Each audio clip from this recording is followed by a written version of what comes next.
Number 10. Throwing garbage at the bride and groom in Scotland. Scotland's a pretty old country, so they obviously have some old school traditions that have stood the test of time. But one of the weirdest of the bunch revolves around their weddings and how they treat the bride and groom. Just before the holy ceremony is supposed to take place, friends and family of the engaged couple gather together for an old tradition that is known as blackening. Basically, what happens here is the friends and family throw all sorts of substances at the bride and groom, including mud and rotten food, to make a real mess before the actual wedding begins. It is believed that this old tradition is supposed to prepare the couple for the tough challenges they will face in their new life together and act as a rite of passage into marriage. While it may seem hard to believe that there is a pre-wedding tradition that could steal the actual ceremony's thunder, this one definitely holds a weird and special place in the hearts of the Scottish people. Number 9. No bathrooms for 3 nights in Indonesia. One of the absolute worst feelings in the world is needing to use a bathroom and not being able to find one. The only thing that could be even worse than this is knowing exactly where the bathroom is and not being allowed to use it. While this may sound like some sort of medieval torture method, it is actually an age-old ritual in many southern Asian countries such as Indonesia. The marriage tradition states that the bride and groom must be confined to their home for 3 nights, and they are not allowed to use the washroom during this time. The tradition also calls for their family and friends to smear the couple in rice, flour, and ash, and they use this as a way to symbolize their transition into a new life together. The families and friends will also keep a close eye on the bride and groom to ensure that they do not cheat and use the washroom or wash the food mixture off of their bodies. The Indonesians believe that the couple enduring this challenging period together will serve as a trial by fire and better prepare them for the road ahead.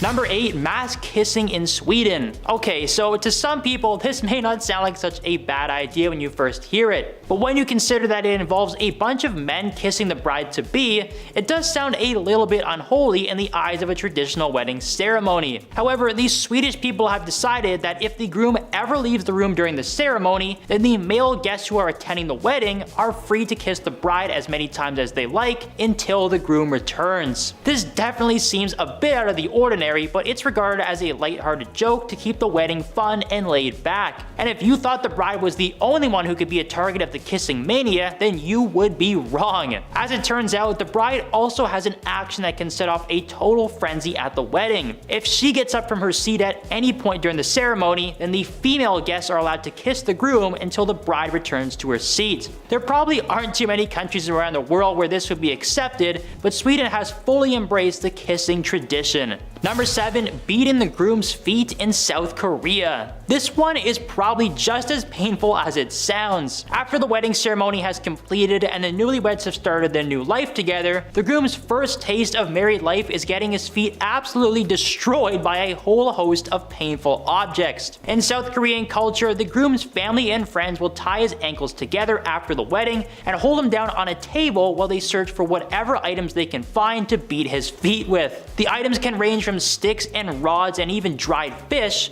and the groom must endure the painful ritual until the family and friends decide that they are satisfied. On top of that, the ones doing the beating will usually ask the groom some strange riddles and trivial questions to add a bit of a humorous twist to the bizarre ritual. The beating is supposed to be a way to test the groom's strength and character, and although it may have a lighthearted feel to it, there's no way the groom wouldn't be feeling the pain for a long time after it was all over. Number 6. Carrying fire in South Africa. There are many interesting wedding traditions that take place in South Africa, but one of the oldest and wildest of the bunch is the fire carrying. This old South African tradition calls for the parents of the bride and the groom to bring fire to the home of the newlyweds. It must be pretty hard to transport a burning fire from house to house, but this tradition holds a special place in the heart of many South Africans and provides a blessing to the bride and the groom. The fire is meant to symbolize the coming together of the newlyweds and ignite the hearth in their new home. This is why it is important for the fire to be transported directly from their childhood homes by their own parents, because it will ensure that the family legacy is carried on for eternity. So while some people might think this is a little bit crazy and a bit of a fire hazard, it is an important South African tradition that will most likely last forever.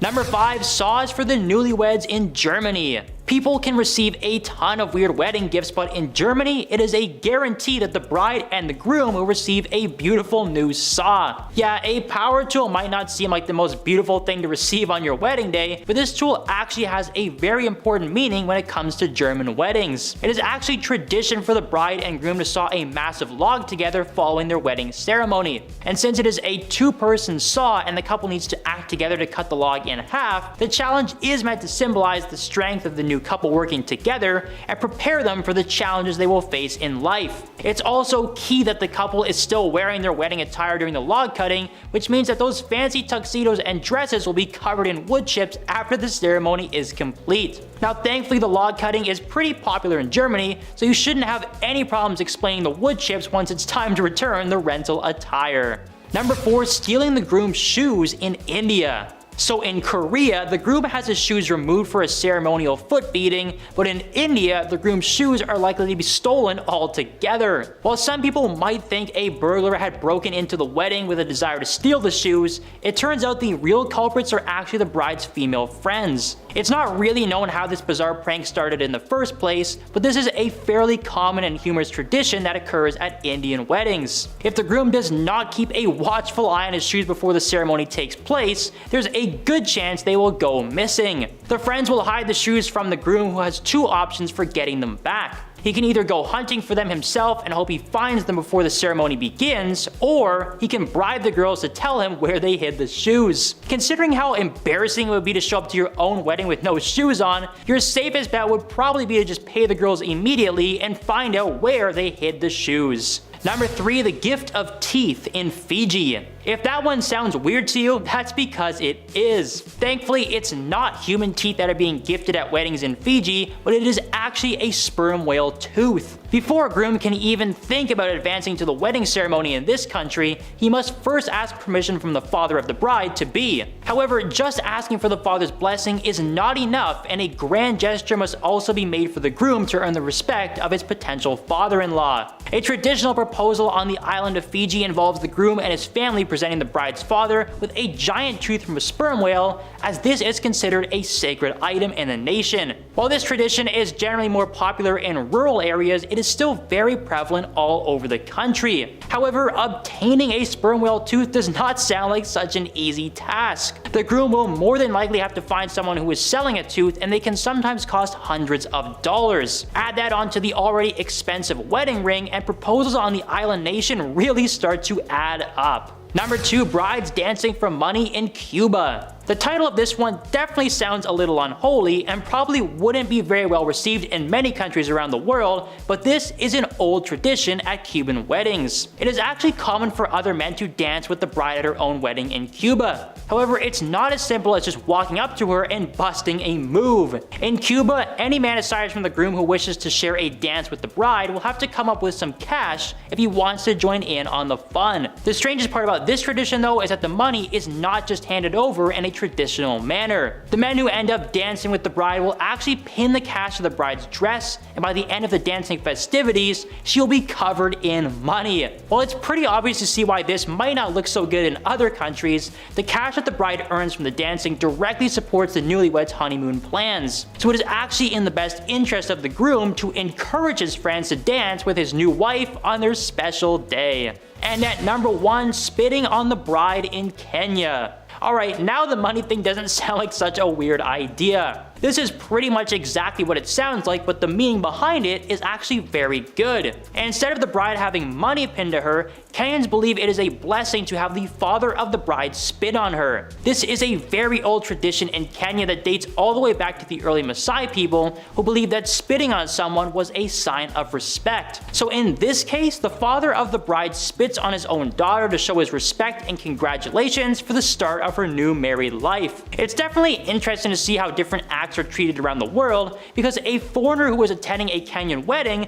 would probably think there was a terrible incident unfolding if they saw someone spit on the bride. There are many other wedding traditions from the Maasai tribe, including the groom trading animals in exchange for the bride, but the spitting seems to be the most popular in modern times. Number 10. Coverture laws. Coverture, also known as martial unity or femme covert, was a legal doctrine that existed in many Western societies until the 19th century, but also, in some way they're still kind of there. The concept of coverture significantly impacted the legal status and rights of women upon marriage. Once the central aspects of coverture was the merging of a woman's legal identity is that of hers and her husband's were as of one upon marriage. This meant that in the eyes of the law, a married woman and her husband became a single legal entity. Any property that she owned, including real estate and personal belongings, would become her husband's upon marriage. She could not enter into contracts or control her own finances independently, and in cases of divorce or separation, the legal custody of children were almost always granted to the husband, as the legal doctrine considered him to be the head of the household. The impact of coverture varied across different jurisdictions and evolved over time. While coverture was deeply ingrained in legal systems for centuries, it faced increasing criticism during the 19th century and eventually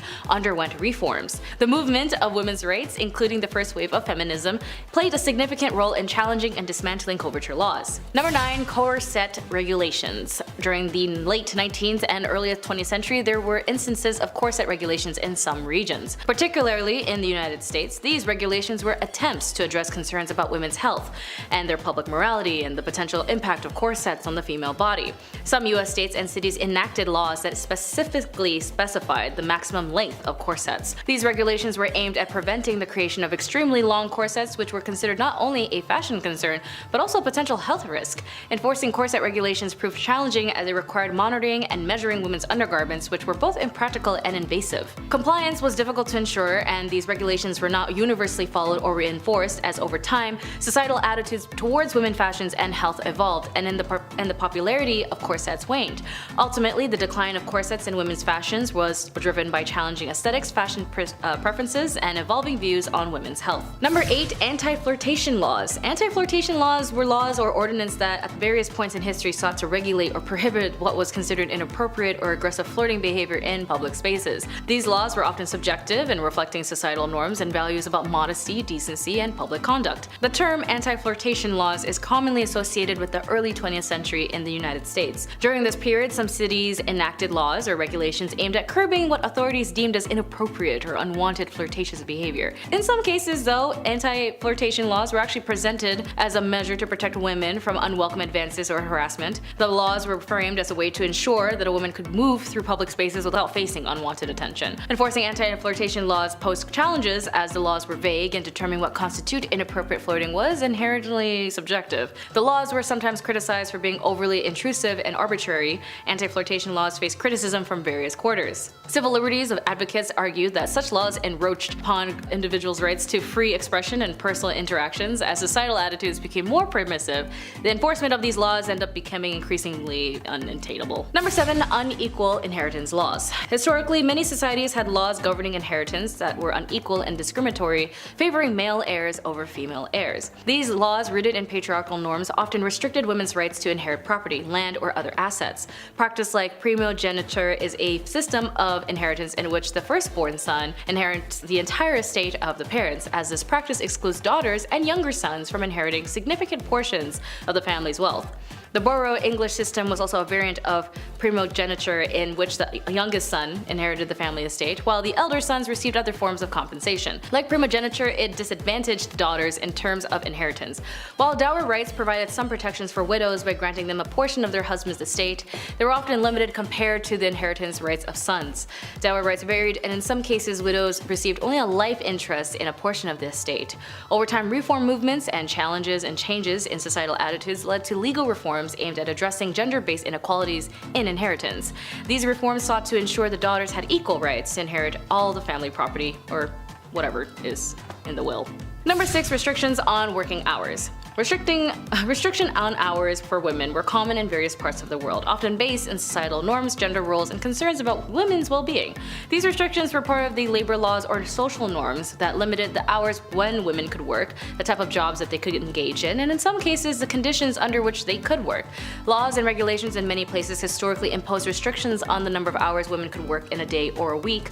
These restrictions were often based on the assumption that women needed protection and rest during their roles as caregivers in the family.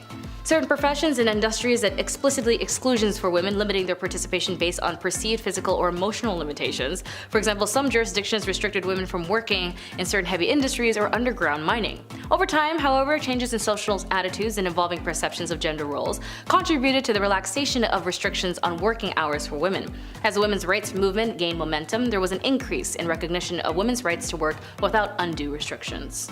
Number 5. Footbinding in China. Footbinding was a traditional practice in China that involved tightly binding the feet of young girls to prevent normal growth and create small, delicate feet. This practice, which lasted for centuries, had profound cultural, social, and physical implications. The origins of footbinding are not entirely clear, but it is believed to have emerged during the Song dynasty and became widespread during the Ming and Qing dynasty. Footbinding was considered a symbol of beauty and social status.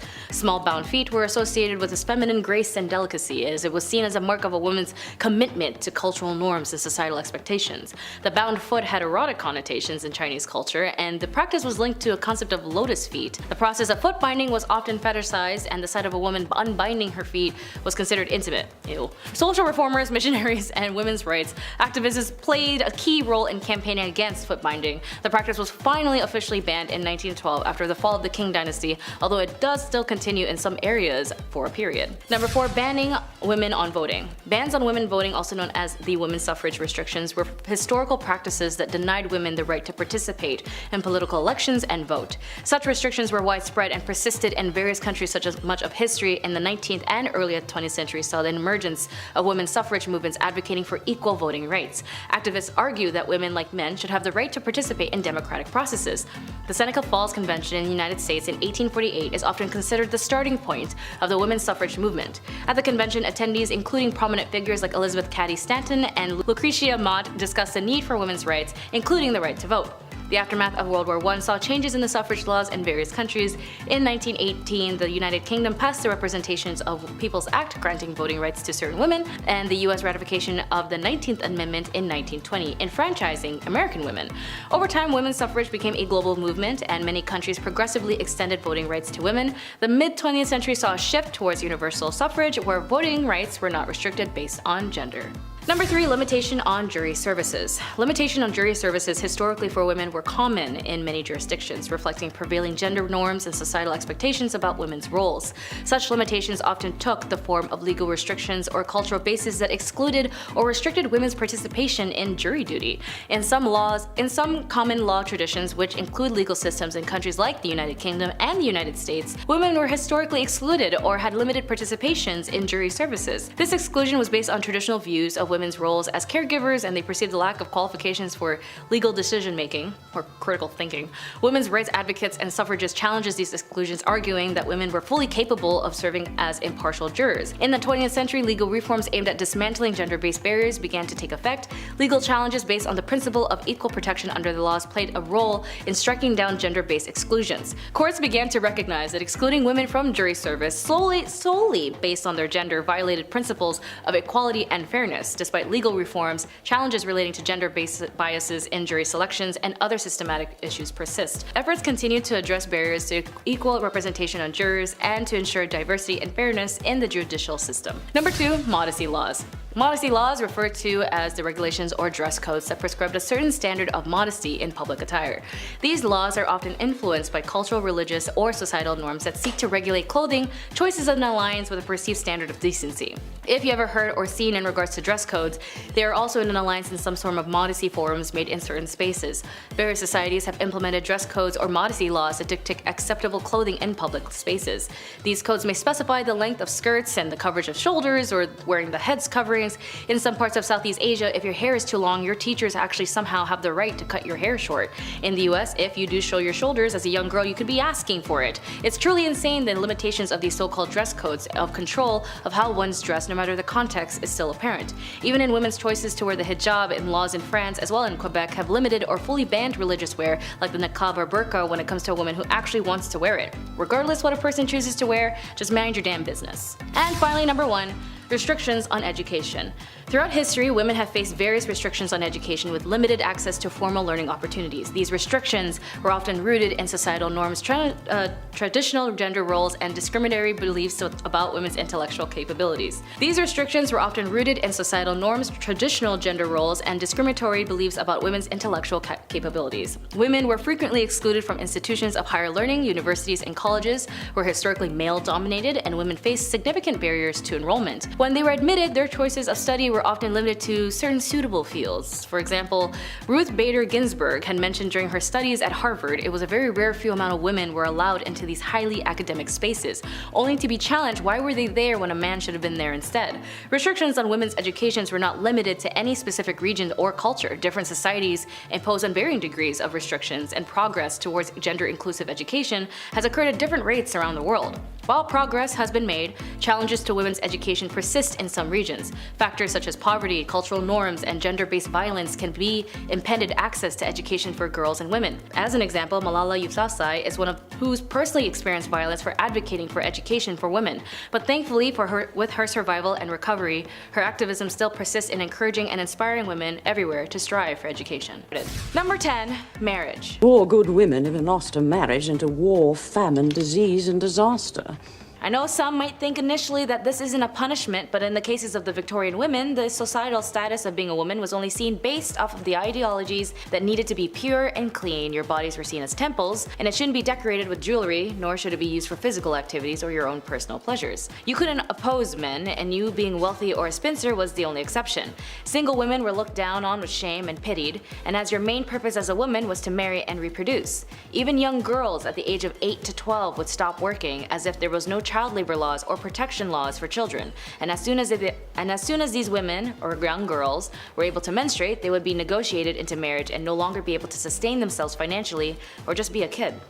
And being a poor married woman wasn't an option, as you had no individual rights under law. Married women were only seen as one with their husband, and the husband would be the manager and entitled to all of your properties, as it was seen more as a business, and you were being micromanaged constantly until death do you part. Number 9. No rights. As I mentioned with marriage, women didn't have any rights, as they were seen primarily as second-class citizens, and if you were a woman of color, my goodness, you were definitely seen less than human. Women who had to be married ended up losing everything they owned, inherited, or earned, and it would belong to their husband. Once a woman married, control of any property she owned as well as any income she received from it passed to her husband. Although he could not dispose of it without her consent, her property, her personal property such as money or earnings or investments, and personal belongings such as jewelry passed absolutely into his control. She could not part with them without his consent, and if you were in a loveless marriage or a harmful one, you couldn't divorce your husband. Divorce wasn't even a concept for women to execute without losing their own amenities, even in the court of law until the 1970s, almost 100 years or so later, after the spark of the women's suffrage movement in the mid-late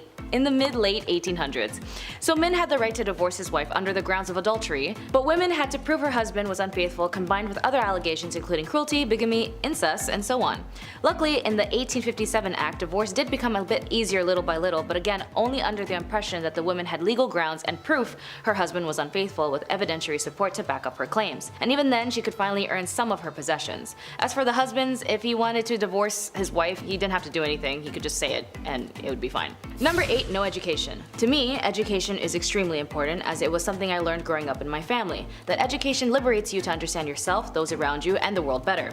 And for women in this era, they were received less education than men. They were banned from universities and could only obtain low-income paying jobs, as she was not allowed to follow a profession, as they were all closed to women. And the irony of them having Queen Victoria as the reigning accolade of this era, a woman and women of these times couldn't get an education to liberate herself or her children from defamation if the husband no longer sees her as a useful asset. So for women, especially those who could afford it, was raised in a privileged household with financial backings and exceptional family background, her education was only seen as accomplishments. Like, oh darling, she's a very accomplished woman, is something you might hear in these type of movies that depict the era, which only indicates that she had artistic talents like singing, dancing, and knowing foreign languages, and anything to help earn them a husband and be a benefit in the house. Even doctors at this time believed that if a woman studied too much education, she would stunt her ability to reproduce.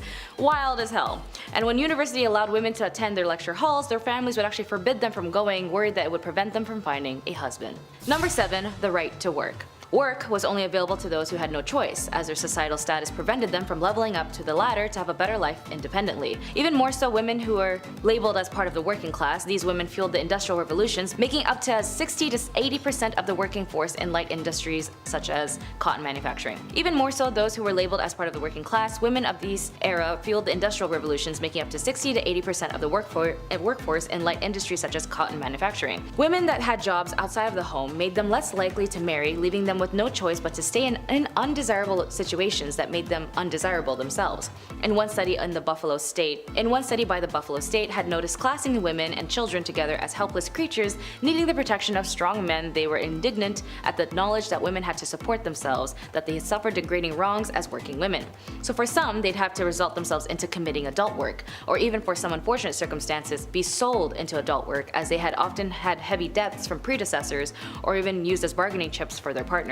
Poor women were not regarded as the Victorian society, as they could not fight back, as men had captured these women, straight up kidnapping them and kept them at their house. Differences in societal classes led to some women being ignored and unacknowledged in society for economic reasons and for the pleasures of some men. Women of the night had no exits of this profession and were stuck in this life, and they would be beaten, tormented, as this was obviously shamed on, as well as being arrested, which would lead us to number 6. Number 6, women who were in prison. In some revolutionary standpoints, being in prison might make you look like a hero or a villain, as it depends on what you were doing or what you stood for. For the Victorian era, women who had been the most vocal at this time for a multitude of things like women's rights, the women who were caught in the act of selling their bodies in order to obtain financial means would be arrested and sent to prison. But even women who were not adult workers would be arrested. Women who had premarital pregnancies, truancies, or adultery, or kept bad company would also be arrested. They would be sent to prisons or reformatories, as for women of these times, a small step off of the Victorian pedestal made for a long fall. Women sent to prison in the Victorian England were subjected to regimes whose project was to enforce idealized femininity. This individualized treatment aimed at more regeneration than discipline, and was administered by an entirely female staff aided by middle-class philanthropic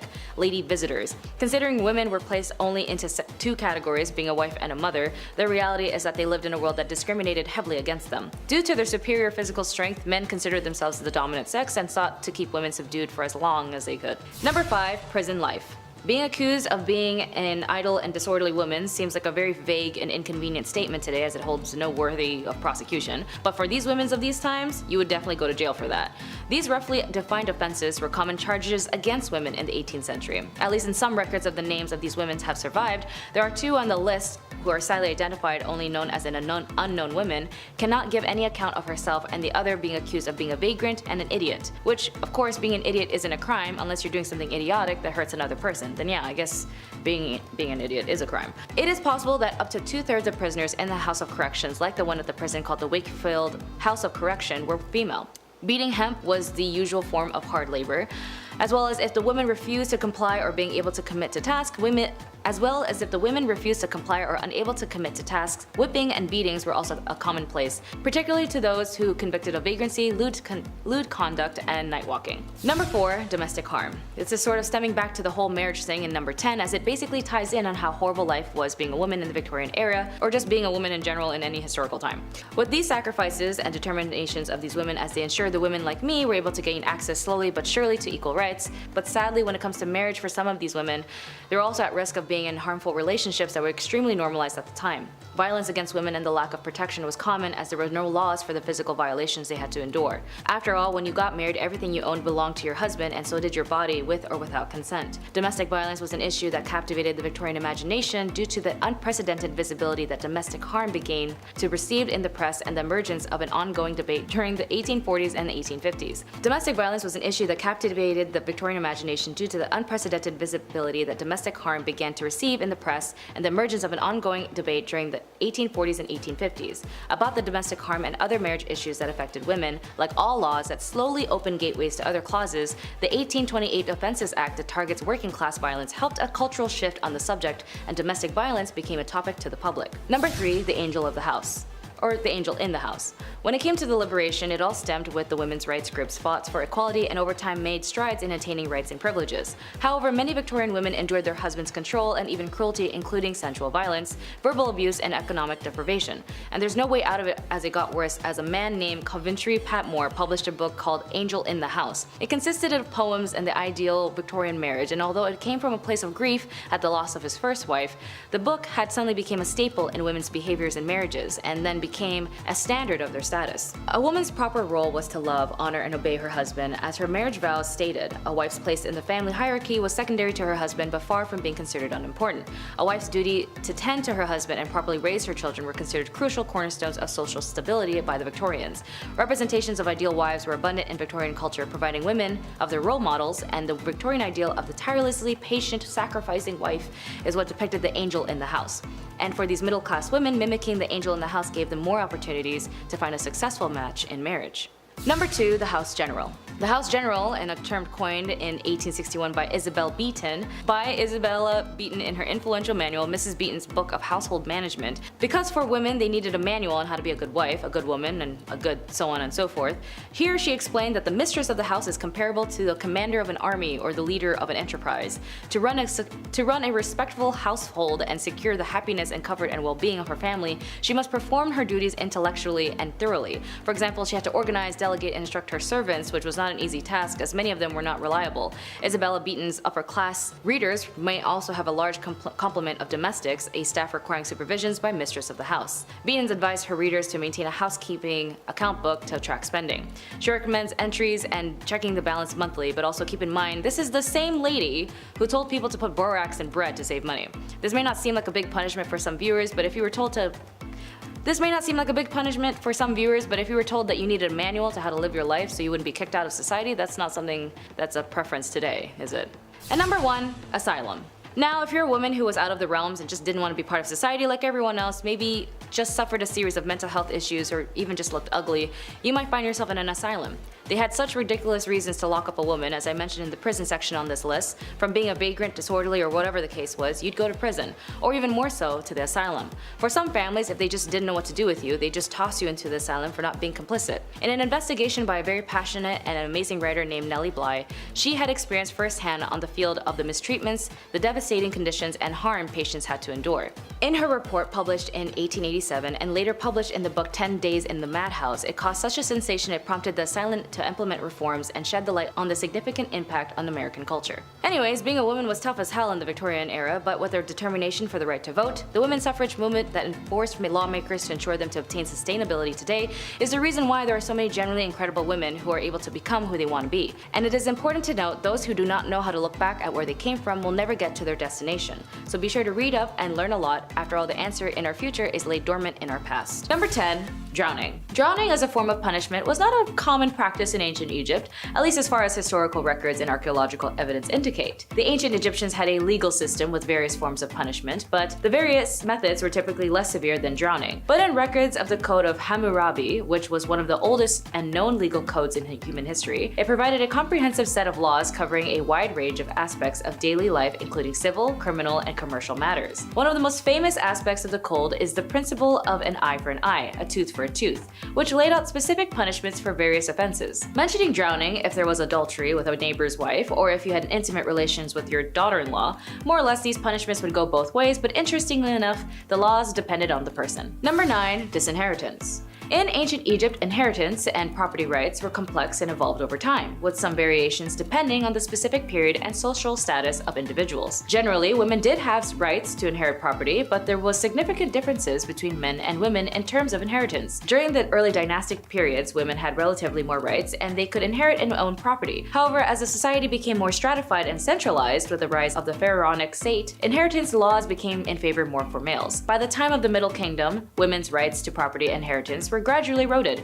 Property, especially land, was usually passed from father to son. Women could gain property through marriage contracts, dowries, or gifts, which they could then pass on to their children. But if they lose their inheritance, so do their children. Thankfully, there was legitimate ways of structuring a will, making unequal distributions of disinheriting a person so to minimize challenges which do not involve corporal punishment. These include a gift conditional upon the recipient not challenging the will, a no contest clause diverting assets outside the will by writing a life insurance policy into trust, or passing assets through the will to a secret trust. Number 8. Banishment. In ancient Egypt, as in many ancient societies, the legal system was complex and the punishment for various offenses could vary depending on factors such as the severity of the crime, the societal status of an individual involved, and the time period in question. Banishment was one possible punishment, but it was not the common form of punishment. Banishment in ancient Egypt was being expelled from a community or city was generally used for serious offenses or crimes. It was a severe punishment because it meant the individual was cut off from their community and likely left to fend for themselves in the harsh environment outside settled areas.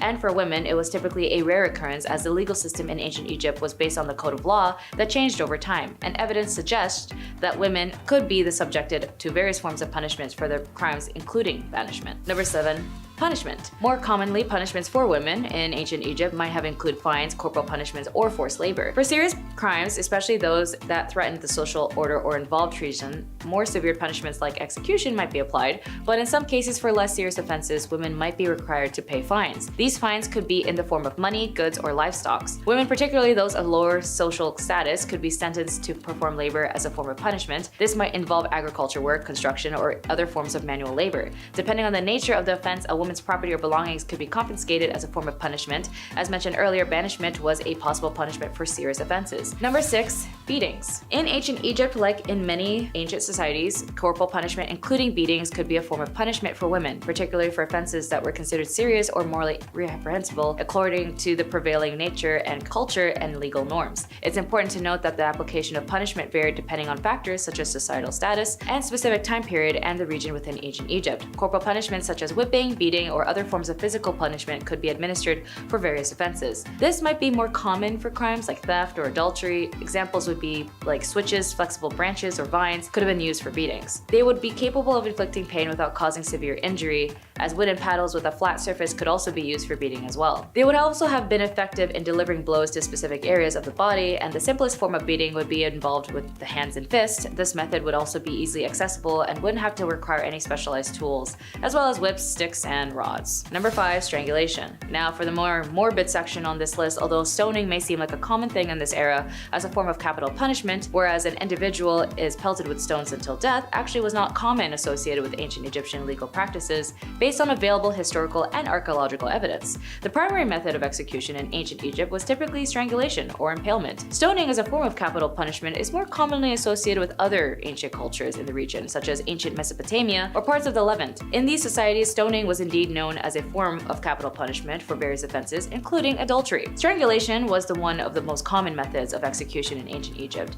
It was typically used for serious offenses and could be applied for both men and women. In cases where capital punishment was deemed necessary, strangulation was a method employed to carry out the sentence. Number 4. Lacerations. When it comes to corporal punishments, as I mentioned above, those who do commit adultery might deal with the consistency of beatings or lacerations. Texts speak of thrashing with a wooden stick, give 10 to 20 to 50 to 100 or even 200 times. They also mention branding and mutilation of the nose and ears. Tomb reliefs often show beatings of people, but in most cases these are private coercions of subordinates, not an official penalty. Sometimes the culprits are bound to a pillory. These punishments were all carried out in public and therefore also meant a loss of honor and degradation of the culprits. The results of these measures can be seen on many skeletons, as they are also including cutting off limbs, noses, and other parts of the body as a form of punishment, specifically connected to adultery or if you were married, specifically a married woman. It is a crime deserving of death, as it is easier to commit any other sin after that. The husband had a legal right to punish or forgive his wife or leave the court if the husband accuses the wife with no proof. The punishment of a man was much lighter, and the woman of the crime of adultery, as the Egyptians believed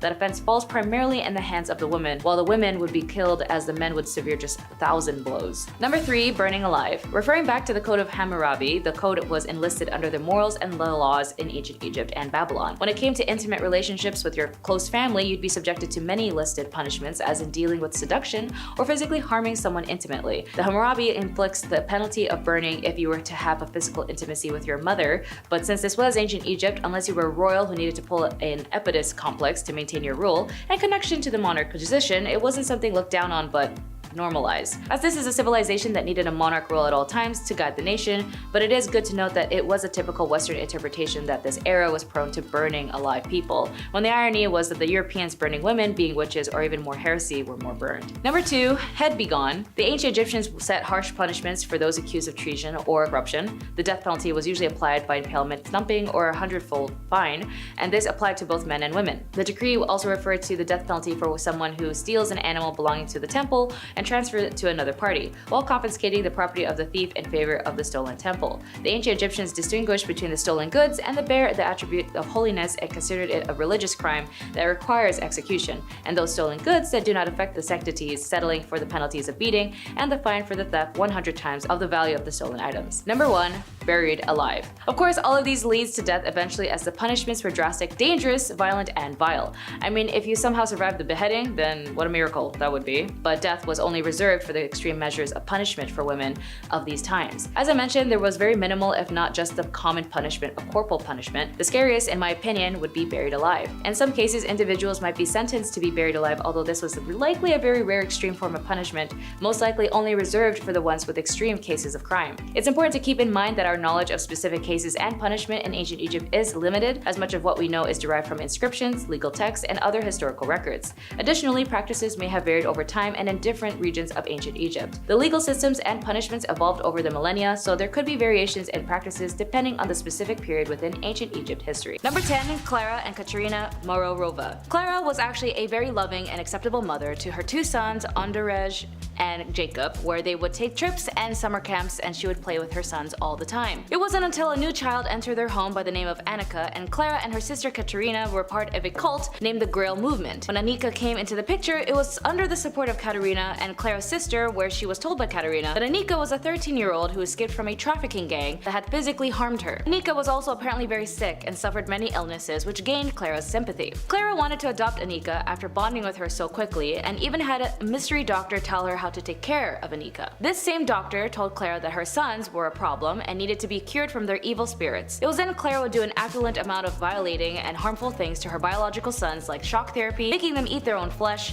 dunk their heads in water, as well as invite others to her cult to do the same. Annika would also lie to make the aggression towards the boys even worse. It was until a man named Edward had a CCTV camera for his newborn baby when Clara was caught in the act. Clara and her sisters were caught, and it turns out Annika was actually a 33-year-old woman posing as a 13-year-old named Barbara, who had a disease that made her look younger than she actually was. She was eventually arrested as well, which, if you've seen the movie Orphan, it's actually based where this was from. Clara got 9 years in prison, and her sister got 10 years, since her sister Katerina actually knew who Barbara was the whole time. Number 9. Cordelia Bodkins. However you were in your relationships or affairs, be aware of ex-lovers who might never want to let you go. Cordelia met her lover, a highly regarded reporter, John Preston Dunning, when he was bicycling in San Francisco. At that point, she was 41 years old, 9 years his senior, and although they were already married to their own partners, John was very smitten by Cordelia. John eventually was left by his wife, who discovered the infidelity, but for Cordelia, her husband was pretty cool with it. John also had issues with gambling debts, and he was let go from his job because he was a heavy drinker, so he had to move in with Bodkins' hotel. Their affair lasted for about 3 years, but ended when John was rehired to cover the Spanish-American War. When he left San Fran, he told Cordelia, "Baby girl, I am not coming back," and he even reconciled with his wife because he was leaving for Cuba, where he helped survivors of the Spanish battleships during the Battle of Santiago de Cuba. Cordelia, however, didn't care for this and wanted him back, so she sent anonymous letters to his wife Elizabeth detailing her husband's affairs. Unfortunately, it got worse when Elizabeth opened a box of candies addressed to her and her sister with the words, "With love to yourself and baby, passionately and fond of candy." Elizabeth and her older sister died from arsenic poisoning, and their father was able to decipher their handwriting from the previous letters to Cordelia, and Cordelia went to life imprisonment. Number 8. Mary Sue Hubard. It was always in the 1950s where a lot of crap happened that led us to the chaos we know today. And for Mary Sue Hubard, she is also known as the wife of the founder of Church of Scientology, Ron Hubbard. She was sentenced in the federal court in the 1980s to 4 years in prison for her role in the conspiracy to plant church spies in government agencies, steal government documents, and bug at least one government meeting. She told U.S. District Judge Norma Holloway Johnson that she sincerely and publicly apologized for her actions. Johnson ordered Hubbard, who had been freed pending appeal for her 1979 conviction in the case, to turn herself into the federal officials in 3 weeks, during the time in 3 weeks to begin serving her sentence. Hubbard, who lived in Los Angeles at the time, was the last of 11 church leaders who were indicted in the conspiracy in August 1978 to go to prison. The indictments came after the FBI raided the church headquarters back then in Los Angeles in 1977, and the raids were said to be the largest ever conducted by the FBI at the time. Documents introduced in courts by prosecutors in 1979 contended the operatives of the church initiated numerous break-ins at government official offices, including the Justice Departments, and they secretly placed a listening device in the Internal Revenue Service's conference room, and all in a apparent effort to combat what the church alleged government harassment. Judge Johnston commented that she didn't know whether the government had harassed the church, but she quotes, "Even if I assumed there was harassment, I still can't accept what you did as excusable." Number 7. Natalia Guera. Speaking of religious cults, Natalia Guera was definitely part of one where she had sacrificed her own 2-day-old infant and burning him to death as part of a satanic ritual. She was finally apprehended by police after evading capture for 2 years. Just 2 days after giving birth, Natalia agreed to have a baby, Jesus, quote-unquote, killed after the leader of Antares de la Luz cult and the father of the child, Raymond Gustavo Castillo Gaete, declared that the infant to be an antichrist and that the sacrifice would help prevent the end of the world on December 21st, 2012. Natalia had previously stated in her defense that she was drugged at the time of the murder, but a forensic psychologist declared that the members were not under the influence when the sacrifice was carried out. After her sentence, Natalia managed to flee and was on the run for 2 years. Investigators noted that she had lived in different houses and even changed her identity in order to evade capture. The police also noted that after being apprehended, she did not show remorse and claimed that she was manipulated by the cult and was therefore innocent. Number 6. Aileen Wuornos. Aileen Wuornos was a convicted serial killer as she targeted only men as an adult worker. She had up to 7 victims and would target specifically motorists, men who would meet her on the road as she acted as a hitchhiker. She was incarcerated at the Florida Department of Corrections BCI death row for women, and she tried to appeal to the US Supreme Court, which was later denied. At that point, she dismissed her legal counsel and terminated all pending appeals. She then would go off to say, in quotes, "I killed those men, I robbed them as cold as ice, and I'd do it again. There is no chance in keeping me alive or anything because I'll kill again, and I hate crawling through my system. I am so sick of hearing this she's crazy stuff. I've been evaluated so many times, I'm competent, sane, and I'm trying to tell the truth. I'm the one who seriously hates human life and would kill again." After extreme mistreatment she suffered while imprisoned and the inhumane management given to her by the officers, in her final interview she expressed to the media in quote, "You sabotaged me, society, and the cops, and the system. An attacked woman got executed and was used for books and movies and so on." Her final on-camera words were, "Thanks a lot, society, for railroading my ass." She was later executed by lethal injection. Number 5. Patricia Krenwinkel. As of 2022, Patricia Krenwinkel, now 74, was convicted of 7 counts of first degree in August 1969 for the Manson family attacks that left 7 people dead. She was also known as the Manson Girl when she was arrested in Mobile, Alabama. It was during the summer of 1969 where Charles Manson ordered his members to end the lives of 7 people in Los Angeles, including actress Sharon Tate. During the trial, Patricia Trial's attorney, Paul Fitzgerald, suggested that although her fingerprints were found inside the Tate home, she might have been an invited guest or friend. Seemingly unfazed by the possibility of a guilt verdict and a death sentence, Patricia reported spent much of the trial drawing doodles of devils and other satanic figures. All during the trial, she remained loyal to the Mansons and the family. Demonstrated of this unity included walking hand in hand with Atkins and Van Houten, singing songs written by Manson, as well as shaving their heads and carving a giant X on their foreheads. Number 4. Sarah Alerte. Sarah Maria Alerte Villarreal is a Mexican alleged serial killer who was convicted for supposedly heading a drug smuggling and human sacrifice cult with Adolfo Costanzo. The members of the cult, dubbed by the media the narco-satanist, called her the godmother, with Costanzo as the godfather. In 1989, the killings grew more frequent and gained attention when American tourist Mark J. Kilroy, a University of Texas student on spring break, was abducted. Costanzo's Alderte and the rest of the cult went on the run when detectives discovered their shrine. They found human hair, brains, teeth, and skulls at the site. Eventually, the police found their hideout. Alderte was convicted of criminal association in 1990 and jailed for 6 years. In the second trial, she was convicted of several of the killings of the cult's headquarters and sentenced to 30 years and in prison. If Alerte is ever released from prison, American authorities plan to prosecute her for the murder of Mark. If Alerte is ever released from prison, American authorities plan to prosecute her for the death of Mark. Number 3. Bernardo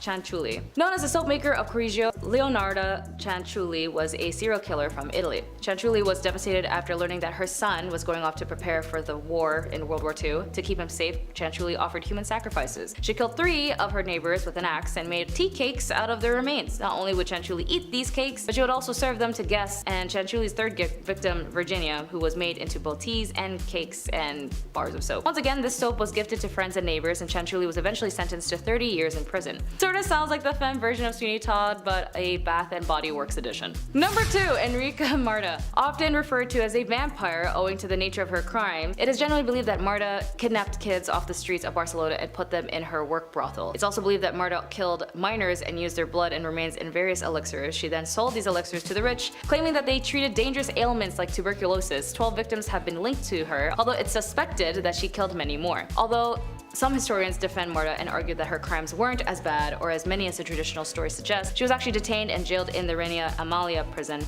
Further investigation revealed more housing in Sant Feliu de Llobregat, property of Marta's family. Here they found remains of children in vases and jars, as well as books of remedies, including a list of rich clients who the police apparently tried to hide from being leaked, including rich politicians, doctors and businessmen, and bankers. Kinda similar to a case we had in our modern times with a guy whose name rhymes with Lefri Nipson. Although she was arrested, she was never tried since she died in the hands of her prison mates, and companions ended up lynching her. Apparently, some say her wealthy clients hired the prisoners to shut her up. It's very interesting how history repeats itself sometimes, as this was in 1913. Proving to be one of Victorian era's most infamous criminals, Amelia Dyer could be one of the most prolific serial killers in human history. Back in Victorian England, she was paid for adopting babies in a practice known as baby farming. Amelia Dyer turned this into her profession and adopted numerous children. She began by keeping them for a time until they passed of a natural cause, but ultimately turned into disposing them shortly after adopting them, thereby keeping the money without having to raise them. One of Dyer's victims was actually found floating in the river Thames on March 30th, 1896, leading to her arrest and eventual execution. While 6 victims have been confirmed, it's believed that Dyer may have killed up to 400 children throughout her life. In one of the most sensational trials of the Victorian period, she was found guilty and later hanged.